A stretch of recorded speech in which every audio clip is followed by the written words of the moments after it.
हाँ भैया ना चलो करो ना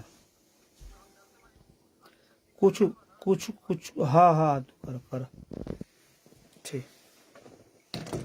नमस्ते प्रणाम और हम आप सबके भाई प्रमोद प्रेमी। और वो गाना अभी हमारे छूटल है आदि शक्ति से, कमर ओढ़ के अमर हो जा।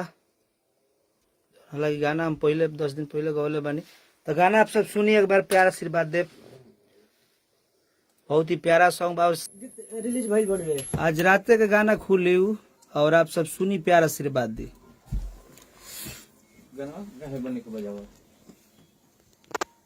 हर हर महादेव। सब भाई लोग से आग्रह बाकी सब जना प्यार आशीर्वाद दो, सब कोई गाना सुनो और भाई के प्यार आशीर्वाद दो। शेयर कीजिए भाई।